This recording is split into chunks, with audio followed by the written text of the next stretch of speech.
Hello? Jerry? Are you there? Jerry Jones. Remember one time you said one thing. I remember this. You said you would sign any amount of check to win a Super Bowl or have the opportunity to get to a Super Bowl.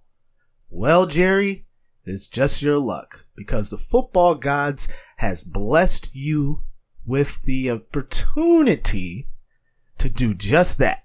And that's by getting your hands on perhaps the best running back in the league today in Jonathan Taylor from the Indianapolis Colts. Now, it's a no-brainer, dude. You got to go and you got to do what you got to do. You got to have a Rams mentality from a few years ago. Remember the Rams? F them picks. I tell you what, F them picks made them perennial Super Bowl contenders for at least 3 seasons straight. They could have had 2 chips. They had the opportunity to get 2 chips, but they still ended up with at least 1 championship. And I swear to you, that management probably would do it all over again because of what it did for that team in the moment. Right now is the Dallas Cowboys moment. The moment is now. Dak Prescott, your franchise quarterback, isn't getting any younger. And you need to be a little more wiser in how you go about this. You got to go back to 2016 when you ran the ball and you threw in play action and you relied on your defense to make timely stops. But back then, that defense is not even in the same stratosphere as today's defense with Micah Parsons. So it's a no-brainer. You got to make it happen. You got the championship defense behind you. Now you just need the ultimate equalizer to set you apart from the rest of the NFC challengers. And that will be getting Jonathan Taylor from the goddamn Colts. You got to make the move happen. JT is like Zeke in his prime today. He's only 24 years old, by the way. 24. So if you mean to tell me if you made a big splash to go out and get him, you couldn't get at least 3 really, really good Pro Bowl seasons out of him at the age of 24 right now? Come on. It's a no-brainer. And the money isn't that much. You can make it work because running backs aren't that expensive anymore, thanks to the market. So this is just a no-brainer.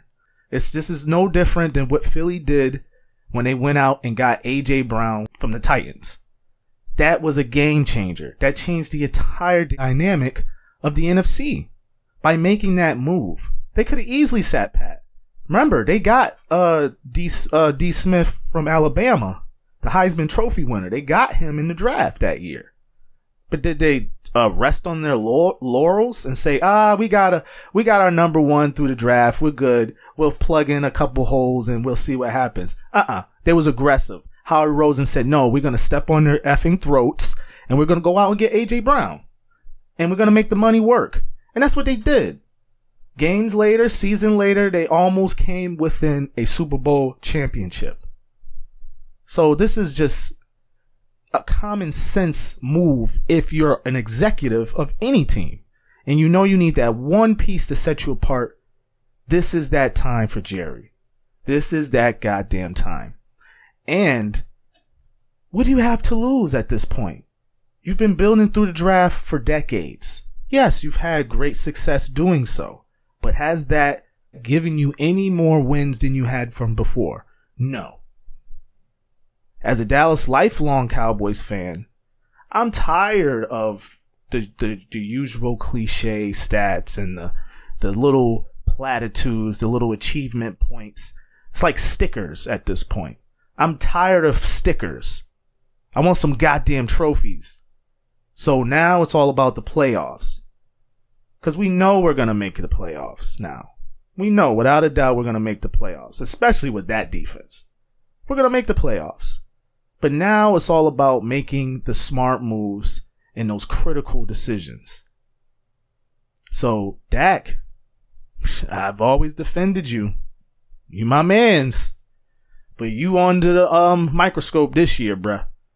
You out of excuses. You got all the targets you need.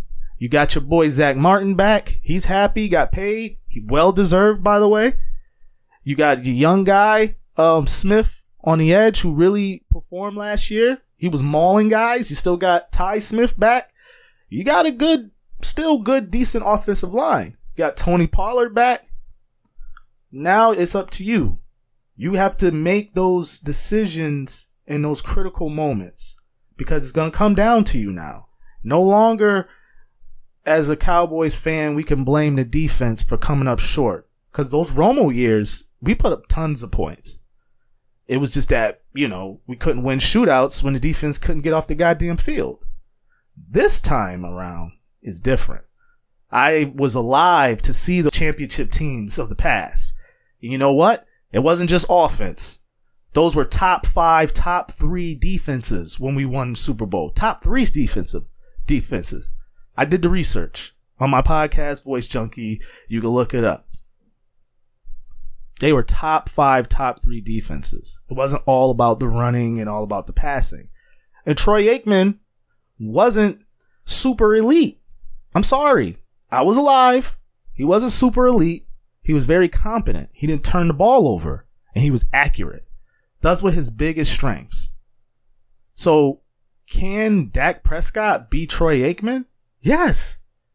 But he needs to have the team built around him to succeed, where he doesn't have to have everything placed on him, because he's not Patrick Mahomes. He's not Joe Burrow. That's okay. Troy Aikman wasn't Steve Young. He wasn't Joe Montana. He wasn't Dan Marino. But he still won chips.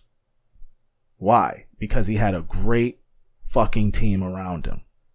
And now Jerry, with that mindset, with you right there on the cusp, now is the time to take the plunge and sign that check you've been bragging about signing for the longest time.